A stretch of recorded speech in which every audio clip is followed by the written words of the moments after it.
Bom, hoje então é a 11ª aula, são 12 aulas total, né?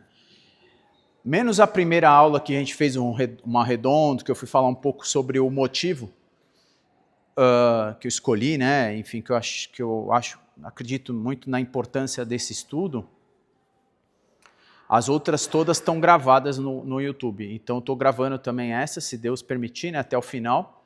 Então a gente vai ter vai ser 11 aulas gravadas. E hoje a gente inicia o capítulo 7. Ele é um capítulo até não tão extenso, são 28 versículos, porém a gente vai trabalhar aí, vamos ver o máximo que a gente pode chegar para concluir na próxima aula. Então, o que é interessante desse capítulo 7, tá? Ele vai falar sobre esses primeiros versículos que eu separei, ele vai falar sobre relacionamento. Então, como a gente se relacionar um com o outro, né? Então, como relacionar com o próximo, né? E é interessante, né, de uns tempos para cá, a gente tem o costume, ou a gente foi muito doutrinado em pegar pequenos pedaços das escrituras e trazê-la como uma interpretação, fazer uma exegese, uma hermenêutica, né? Uma interpretação desse texto. E muitas vezes um texto descolado do contexto, ele traz um outro significado. Então há a importância de a gente estudar, se relacionar com Deus, né? Por que eu falo de relação? Porque quando nós lemos a palavra de Deus, nós nos relacionamos, é Deus falando para a gente, né? Hoje, como a obra é completa do Senhor, então até eu estava essa semana vendo que a Bíblia ela contém a palavra, tem pessoas que acham isso. E tem outras pessoas que acreditam que a Bíblia é a palavra de Deus. É Deus falando, né? E nesses últimos tempos eu tenho estudado o Velho Testamento. E como é bom entender o Velho, porque você consegue entender a obra completa de Deus. Então, essa é a importância, porque a gente tem algumas coisas aqui que a gente provavelmente já leu bastante. Sobre oração, de pedir, que a gente vai ver, sobre julgamento, sobre a regra do ouro, né? Que a gente vai ver no capítulo 12, no versículo 12, sobre a porta estreita, inclusive. Então, é isso. Então, vamos seguir aqui, né? Eu separei em grupos para a gente ir conversando e estudando um pouco sobre esse capítulo 7. Antes eu vou iniciar com uma oração e a gente começa. Querido Deus, como é bom a gente saber que o Senhor iniciou mais um dia em nossas vidas. O planeta está girando em grande velocidade, o Sol permanece, a Lua, as estrelas, tudo que o Senhor constituiu, o Senhor permanece. E o Senhor permanece com a nossa vida aqui, na Terra, e o Senhor nos trouxe até esse prédio. Nós acreditamos que o Senhor nos renovou as nossas forças e nós pedimos que o Senhor também nos ajude a mantermos de pé nesse dia, dispostos, principalmente a glorificar o Senhor e ter fé em Ti através dos estudos, dos ensinos e da grande obra do Senhor feita através do Teu Filho Jesus. Obrigado que nós estamos aqui por causa dEle, por Ele, para Ele. E nós conseguimos compreender também como nós devemos viver entre nós. Então, nos ajude nessa jornada, com o poder do Teu Espírito Santo. Nos dê luz para que nós possamos realmente enxergar a nossa identidade, o propósito pela qual nós estamos aqui e nessa terra, e inclusive no dia de hoje, para poder cultuar o Senhor, para poder estar com os irmãos, para poder cear, para poder repartir esse pão que nós fazemos parte agora desse corpo em Cristo Jesus. E é em nome dele que nós oramos. Amém. Jesus falando para a gente. Oi, Dani, bom dia. Jesus, né, há mais de 2000 anos, esse homem que ressuscitou, né, que venceu, ele galgou a morte. Então ele tem poder sobre a morte, ele tem poder sobre a vida. Todas as coisas foram feitas por ele, através dele, para ele, né? Toda a glória é dada a Ele e Ele nos revela, então, como nos devemos relacionar aí no capítulo 7, esse grande ensinamento que a gente vai começar a fechar esses 3 capítulos do grande ensinamento de Jesus.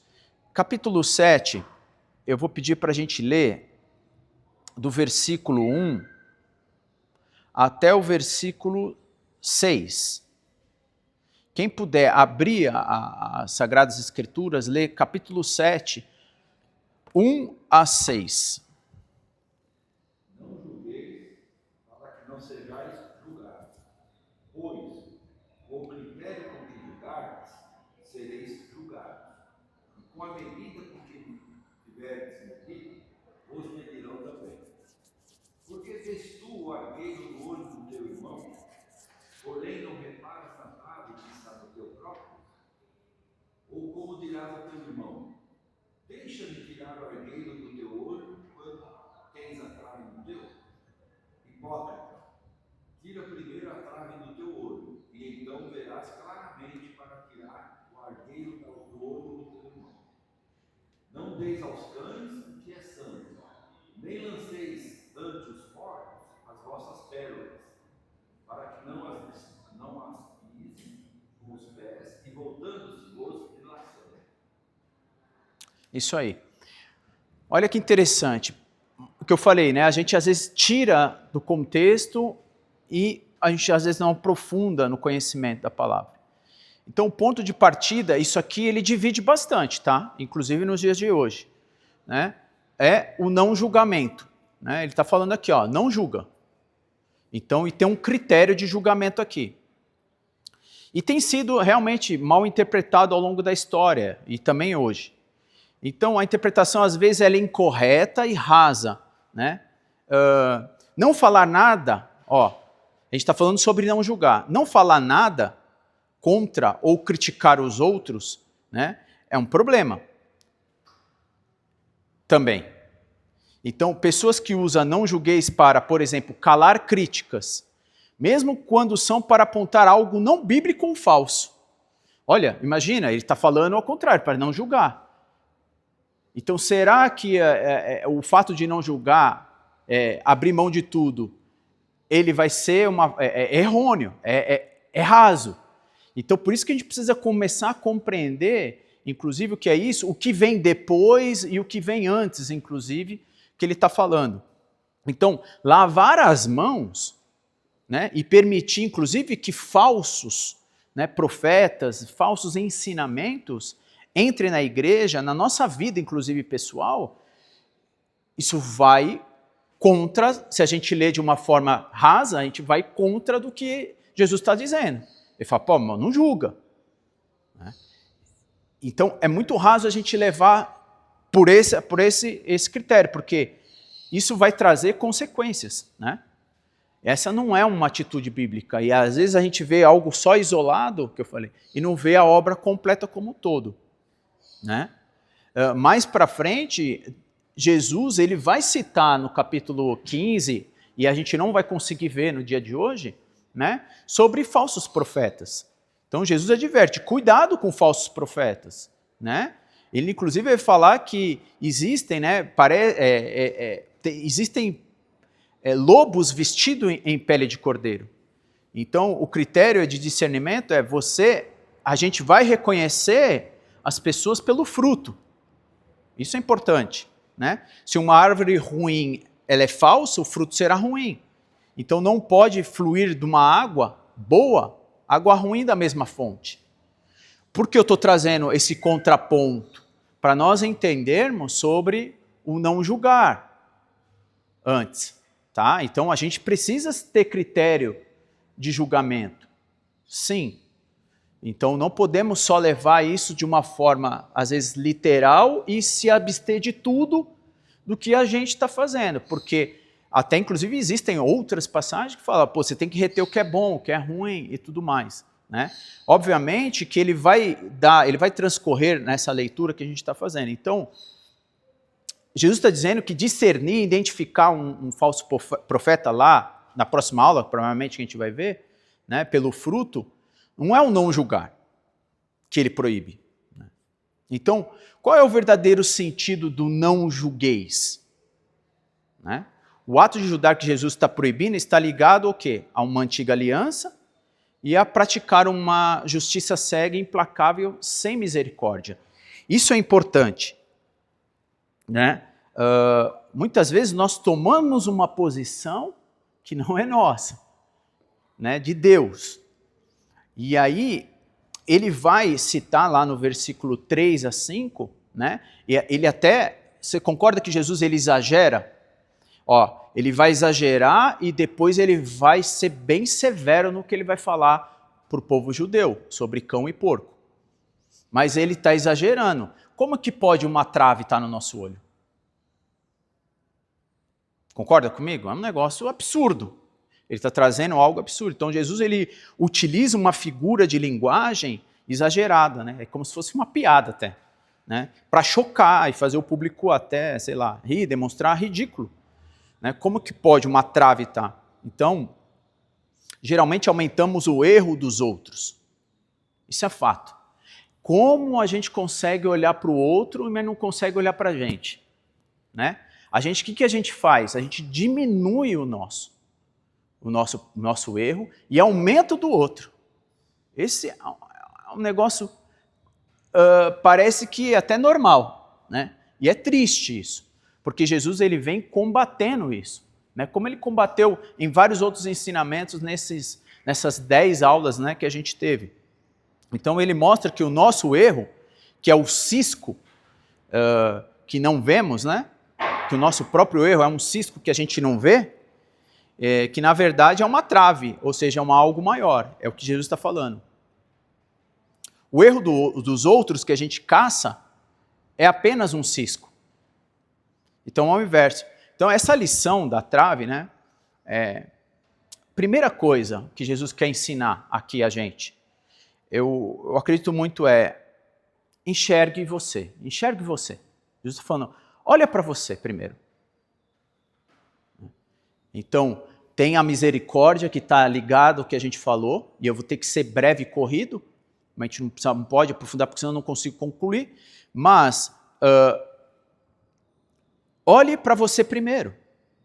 Só depois de passar pela dor e pelo incômodo de tirar a trave do seu olho, você poderá ver com clareza. 2 coisas que são essenciais para mim nesse ensinamento. Né? Se você experimentou de verdade a misericórdia de Deus, se você viu o quanto sujo você é, o quanto você é pobre de espírito, que é o primeiro versículo, e você é um bem-aventurado, você olha para dentro de si, reconhece por isso que você foi nas águas do batismo, você se arrependeu, você viu o quanto você é ruim, né? O quanto você é inclinado, o quanto você é pecador. Quanto mais você estiver perto de Deus, que foi até uma metáfora que foi trazida recentemente sobre o avião, né? A distância de Deus é o tamanho do avião, o quanto você está longe ou não sei se vocês se lembram, um irmão trouxe aqui a aula. O quanto mais perto você estiver da luz, mais sujo você enxerga a tua sujeira, mais você depende de ver a misericórdia de Deus. Quanto mais você tiver isso, mais você consegue enxergar o cisco no olho do outro. Então é um exercício muito grande, é um exercício de compaixão. Não é uma coisa que a gente não deva, né, olhar para o irmão, ir com amor, né, crítica construtiva, boas perguntas. Né? O irmão você conquista se ele for sábio, se ele for tolo, a gente vai ver agora um pouco na sequência, cara, tu tem que abrir mão, porque ele está na tolice, ele está num coração ainda duro, né? E não tem sentido pela qual você vá criticar, porque não vai trazer bom fruto. Vai ser aquele coração duro do egípcio lá, do faraó, né? A gente vai falar um pouco, talvez se der tempo mais sobre isso. Então, essa necessidade de ajudar, não se tira a trave e o cisco de alguém também sozinho. Vocês concordam que em algum momento algum irmão ensinou de forma sábia e você sentiu no coração e viu o quanto você era pobre, o quanto você era pecador, o quanto você sozinho, não sozinho, mas com a ajuda do irmão, você viu, né, que estava cego, que tinha algo te cegando, que tinha algo te fazendo errar, te pecar. Então, a misericórdia e o amor de Deus atingiu você. E você então se arrependeu e aceitou Cristo Jesus. Alguém fez isso na tua vida. Alguém fez isso na minha. Não foi às vezes só uma, mas foi um conjunto de pessoas que eu pude enxergar. E olha, pode ter certeza, foi mais no amor que eu senti, na união, na diferença de como vocês viviam na época, né? O quanto um irmão me mostrou de uma forma clara e eu fui aprendendo mais, e obviamente que eu era um bebê ainda, e eu continuo me alimentando e crescendo espiritualmente, mas essa necessidade de ajuda será que, né, a gente está criticando ou ajudando o irmão a ver o cisco, a trave que ele tem de uma forma amorosa, né? Então a gente precisa sempre, né, ter essa ajuda, porque Deus é misericordioso. Se Ele é misericordioso, quem somos nós, né, para não sermos e assumir esse papel? Então, ter misericórdia do próximo é essencial, né? E porque a gente, de fato, não tem esse poder que a gente acha que muitas vezes a gente tem. Então, tendo vivido essa experiência de dor e ajuda que a gente teve, né, que você então começa a ter mais misericórdia pelo outro. Você começa a olhar pelo outro o cisco. Vocês conseguem compreender isso? Então você começa a ajudar a pessoa com amor, em vez de querer arrancar até o olho, né, e aplicar até uma punição na pessoa, deixar a pessoa cega. Às vezes a gente quer arrancar dessa pessoa, né, isso. Inclusive, muitos disso parece uma característica que tem nossa, talvez até do passado, porque talvez a gente aprendeu alguém foi rude com a gente, isso está no nosso inconsciente e a gente quer também ser rude com a pessoa. Sabe? Parece que a gente não ressignificou isso na nossa vida, como Jesus. Então, as pessoas que gostam de caçar e apontar erros alheios não passaram de verdade. Eu acredito pela misericórdia de Jesus. Porque uma vez que você experimenta a misericórdia de Deus, você começa a passar a olhar com os outros com misericórdia. Não tem como você entregar aquilo que você não viveu, entendeu? Então, uma vez que Jesus foi misericordioso comigo, então, eu sempre procuro não passar panos quentes, mas falar, irmãos, né, o amor de Deus me atingiu. Talvez o irmão ainda não atingiu, então a gente precisa ter paciência mesmo e amor, né? Então, se você tivesse passado, teria enxergado o seu próprio pecado, né? Que seria a trave, e agiria com graça. E aí Jesus, ele vai seguir, né, com um versículo até polêmico para os judeus na época, né? Inclusive, tem vários estudos e interpretações diferentes a respeito dessa figura de linguagem, né, que ele vai usar dois animais que eram rejeitados, né, pelos judeus, que seria a figura do porco e do cão, né? Eram animais imundos pelo público judeu. Então Jesus, vamos imaginar, ele não amasseia, né? Não fica manso para falar. Ele chama até de víbora, ele é duro em alguns momentos. Ele coloca com dureza e ele vai falar sobre, né, pérola, sobre, né, porco e cão. Então Jesus usa esses termos para se referir a um grupo de pessoas que provavelmente aqueles que escarnecem, né, que zombam da lei de Deus. Então,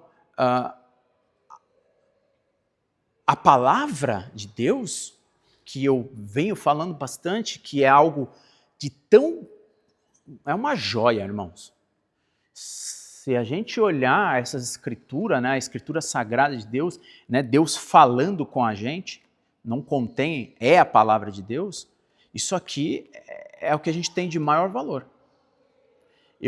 Na terça-feira eu falei que, inclusive, Jesus só tem sentido na tua e na minha vida por causa disso, porque eu não vi Jesus.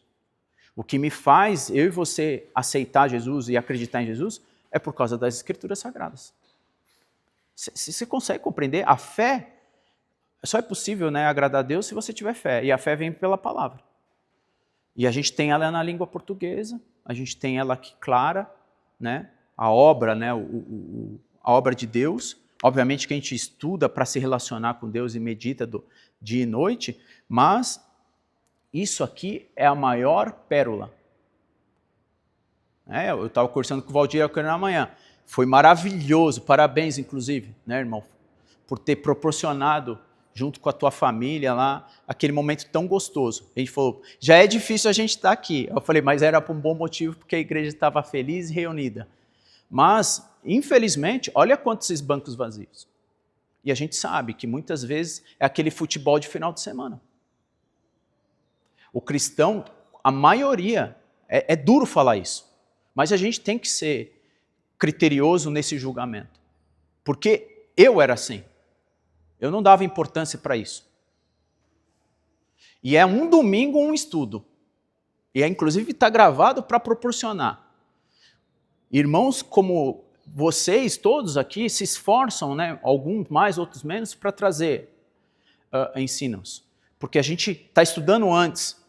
A gente está se relacionando antes com Deus, com a palavra. E o que as pessoas fazem? Pega essa palavra e joga, né? Joga a pérola que a gente tem, que é a palavra de Deus, fora. O que você faz todos os dias? A primeira coisa que deveria fazer é meditar na palavra de noite. É a primeira coisa que você tinha. É a prioridade. Se você quer ver Deus, estuda a palavra. E automaticamente, o irmão trouxe aqui o estudo sobre oração. Automaticamente não, mas você vai conversar com o Pai.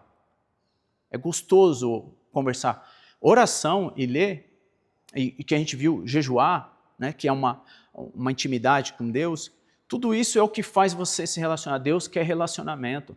Ele não quer, eu critico muito isso nas minhas últimas pregações, ele não quer um louvor em vão. Deus não tem necessidade, ele não está no céu necessitado de a gente louvar ele. Vocês conseguem compreender? Deus, ele quer um filho. A gente vai ver ainda ao longo dessa estudo. Ele quer se relacionar, ele quer uma família. É tão gostoso ontem o casamento, aquilo é instituição divina. É família, é reunião. Você vai ter um pai, se ele permitir, nós vamos vê-lo face a face. Sabe ter um pai, ter um filho? Então, eu não queria gastar, mas eu não tenho como não falar sobre a importância da palavra de Deus. E ele está falando assim, vocês desprezam isso. É como jogasse pérola aos porcos.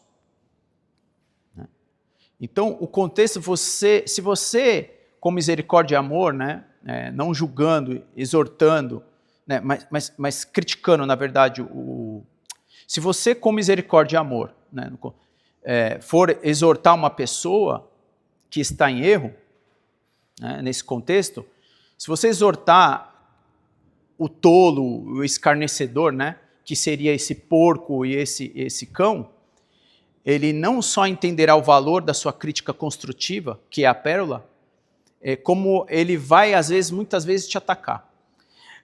Recentemente, a gente finalizou o estudo de Romanos, e você vai ver que lá no Faraó, Deus, ele fala que Deus ele inicia falando que ele estava endurecendo o coração. Abra o seu coração comigo, acompanhe esse meu raciocínio que a gente estava estudando. E depois de 4 ou 5 que Deus endurece o coração, fala que o próprio Faraó já estava com o coração endurecido. O que eu quero trazer para você, resumidamente? Se eu chego até o Francisco e eu faço uma crítica para ele construtiva, e ele está com duro de coração, ou com o Valdir, ou com a Marisa, se você ficar insistindo, ele vai ter argumento para ficar mais duro ainda, para não poder receber. Vocês conseguem entender? Quando eu não estou aberto a poder receber essa pérola, Entendeu? Essa dureza do meu coração, se eu ficar insistindo, eu vou ficar com um muro mais forte. Porque eu tenho argumento para poder, muitas vezes, por causa do meu ego, a minha vaidade, a minha realidade, o meu óculos como eu enxergo, aquilo faz com que eu fique mais duro ainda. Então, a dureza do faraó já estava iniciando. Deus só provou o quanto ele já era duro. Entendeu? Então, muitas vezes, irmão, nem vale mais a pena ficar insistindo com aquele coração tão duro. Mas, a todo momento, eu já te dou a palavra, mas a todo momento, o evangelho, né, segundo o que eu estava vendo, ele precisa ainda ser semeado, sempre. Né? Porque Jesus ele vai trazendo uma parábola, ele fala que ele jogou a semente. O solo que cair, né, sobre o que vai germinar, não é você. Nós devemos falar sempre. Sempre. A gente viu também isso. A gente não pode parar, né, de se desanimar e falar, eu desisto dessa pessoa. Não vamos desistir de ninguém. Continuamos a pregar o evangelho, principalmente para quem prega, que está mais colocando a sua cara a tapa, né, ou se expondo mais, que todos nós deveríamos, a gente muitas vezes desanima e fica chateado. Às vezes a gente quer até parar com isso, mas a gente tem que continuar semeando o evangelho. Mas alguma crítica para essa pessoa, que você quer que a pessoa enxergue e tudo mais, é como se você jogasse pérola aos porcos e aos cães. Por favor, Francisco. Talvez valha a pena lembrar que a própria Escritura nos deve equilibrar esse coração. A impotência, o orgulho, a falta de amor, e especialmente a incredulidade. Esses elementos não se citam na Bíblia como elementos que endurecem o coração. Então, no caso do faraó, ele é uma pessoa cheia de si. Então, ele foi confrontado, e você acabou de narrar aí, por isso que eu estou falando isso, porque você disse que quando alguém com o coração endurecido é confrontado, tem uma tendência a se endurecer ainda mais. Isso acontece porque o orgulho, ele gera isso. Então, por mais que haja razão naquele que ensina, quando o ensino chega no coração orgulhoso, ele bate como numa pedra. Poder, né? Pode falar. Então, foi muito bem observado sobre a crítica. Né? Tem dois tipos de crítica. A construtiva, como você falou, que você vai buscar mostrar para aquele irmão alguns pontos que ele precisa melhorar, né? Que precisa crescer espiritualmente. E tem a crítica destrutiva, que é aquela que visa humilhar, denegrir o irmão, né? Menosprezar o irmão. Mas todos nós somos alvos de crítica todo o tempo. Sim. Então a gente tem que saber discernir se a intenção do irmão é fazer com que você cresça espiritualmente ou não.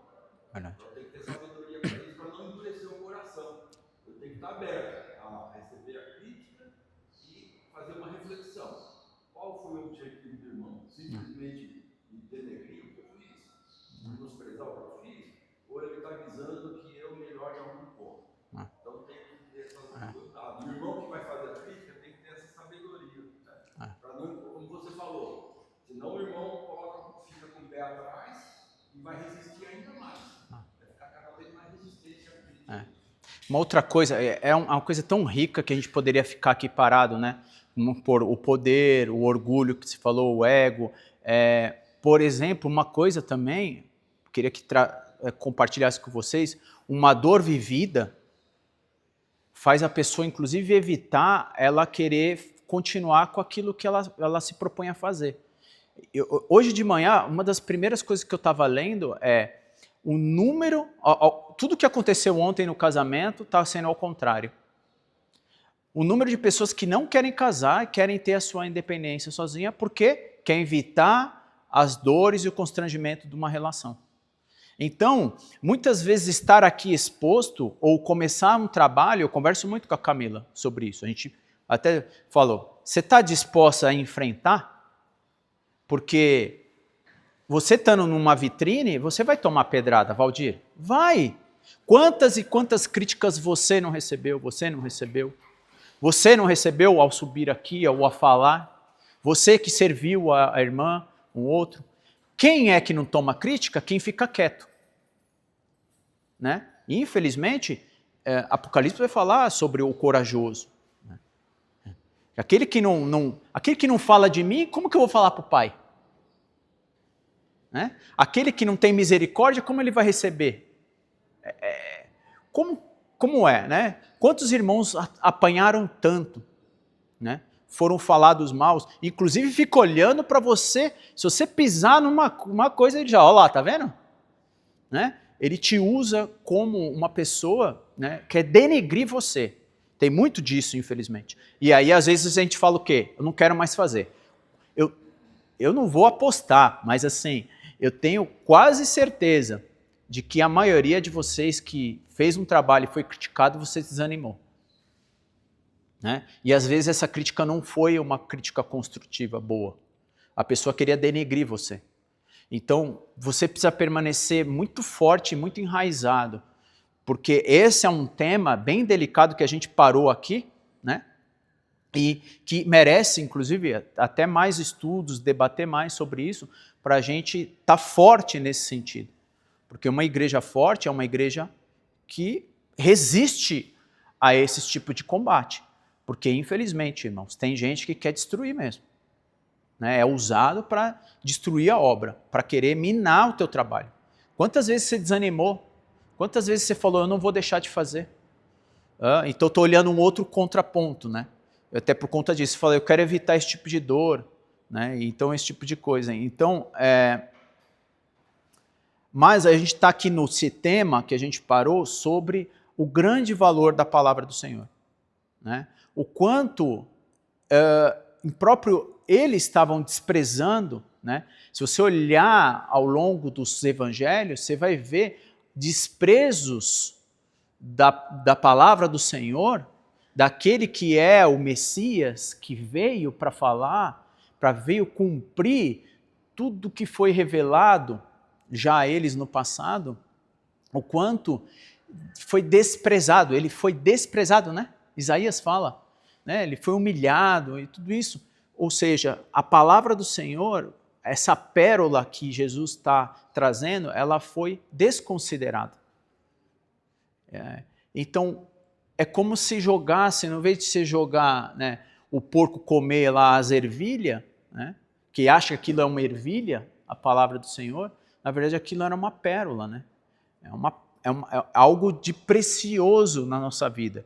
E aí, como a gente falou, usei exemplos, isso é descartado. E aí acaba até uma aplicação para a nossa vida.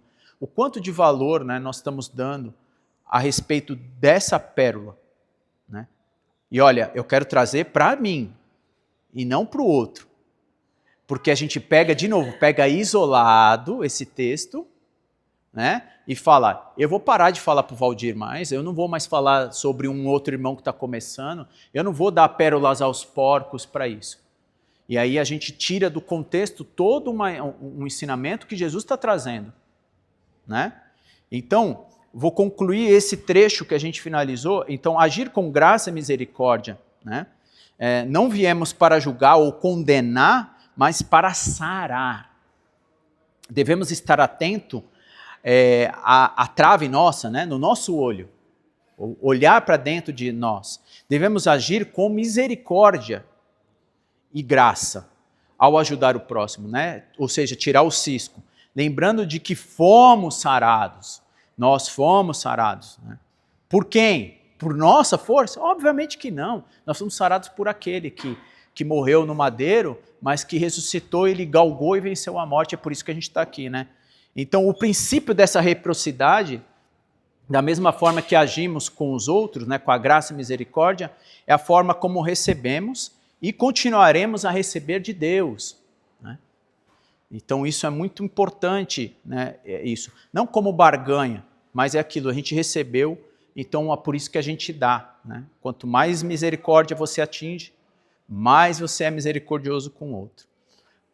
7 a 12, vamos ver... Nossa, meu.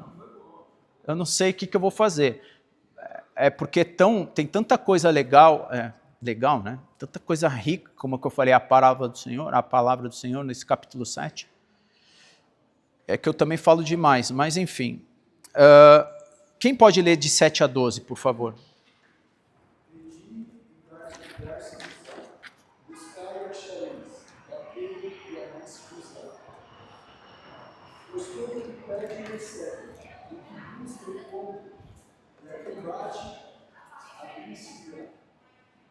O qual dentre vós é o homem que, se porventura o filho lhe pedir pão, lhe dará pedra? Ou se pedir um peixe, lhe dará uma cobra?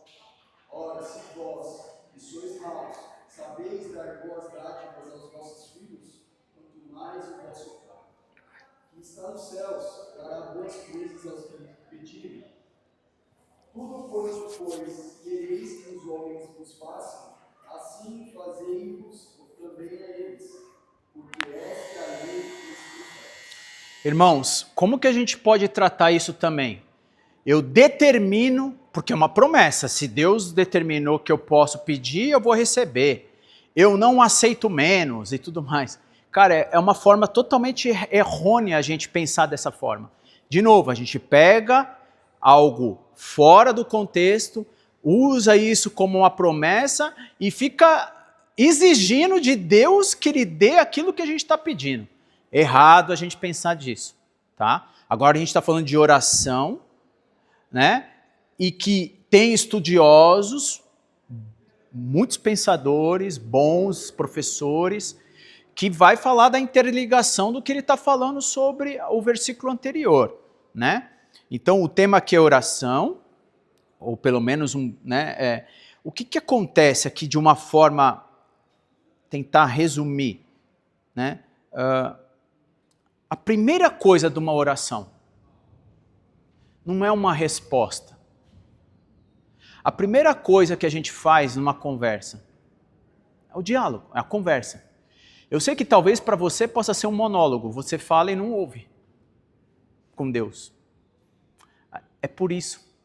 A primeira coisa que a gente conversa com Deus é esse diálogo, essa intimidade que eu venho falando, né, aqui. Então, a primeira dádiva do Senhor é você chegar num pai, o pai. Oh, maravilha, ele vai falar depois sobre cobra, pão, né, que ele não vai dar nada para um filho que ele não ama. Então a primeira coisa que a gente tem é você falar, eu tenho um pai e eu posso me achegar até ele, e eu posso gerar intimidade. E a intimidade só gera quando você conhece ele. Como você conhece alguém, né?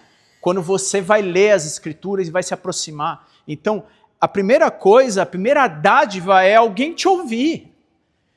A primeira grande maravilha é você chegar a um pai e poder conversar com ele e saber que ele vai te ouvir. Então, muitas coisas aqui estão relacionadas a essa graça e a essa misericórdia que a gente viu no anterior.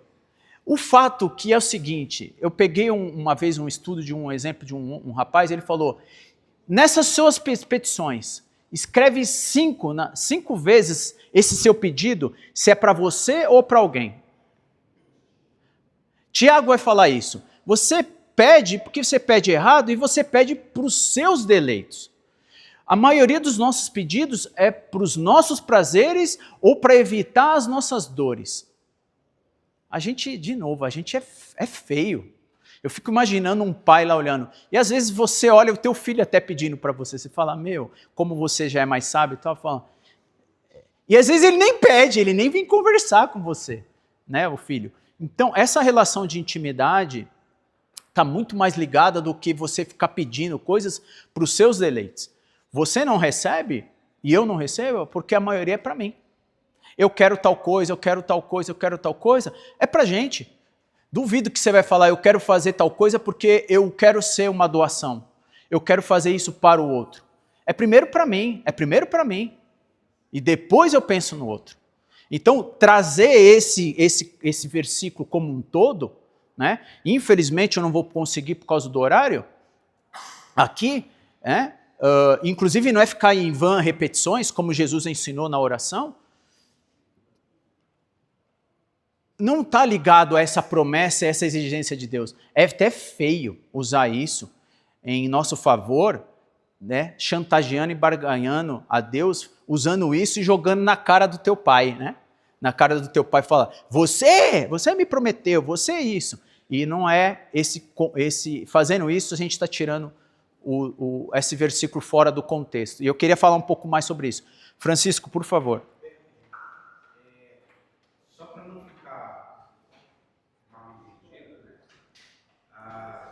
Não tem nada de errado em pedir a Deus e clamar pelas nossas necessidades financeiras, né? O problema é quando nós estamos pedindo a Deus coisas que nos afastam dele. Porque o que o Tiago está dizendo é isso, que nós pedimos mal, porque pedimos para gastar com as nossas paixões. Então, é como, por exemplo, você dizer assim, Senhor, me abençoa agora porque eu vou passar no vermelho de qualquer forma. Né? A gente não pode esperar que Deus nos abençoe porque você vai passar no vermelho. E mais do que isso, eu acredito muito que você falou, a gente tem que abrir o nosso coração e falar mesmo. Né? Davi, ele fala muito isso em Salmodiano, enfim, com Salmos, mas você usar esse capítulo para chantagear o teu pai, isso é um absurdo. Eu pego isso e falo, você vai me dar isso porque você fez essa promessa. E olha, eu vou te falar, muitas pessoas usam esses versículos até falando que isso é uma promessa. Eu determino. Você está determinando para o teu pai fazer aquilo.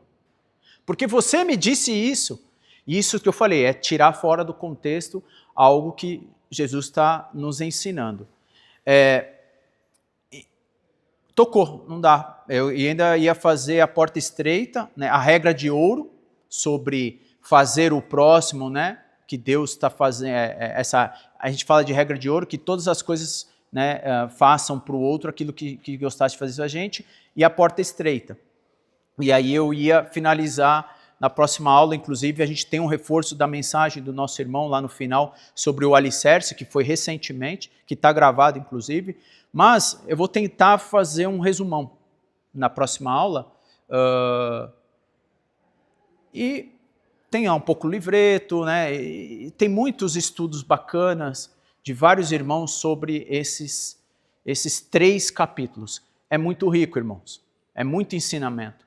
E se você quer um refrigério para a tua alma, você quer ter uma boa relação com Jesus, com Deus, ouve esse grande ensinamento de Jesus. Esses 3 capítulos, né, que Deus está trazendo para a gente.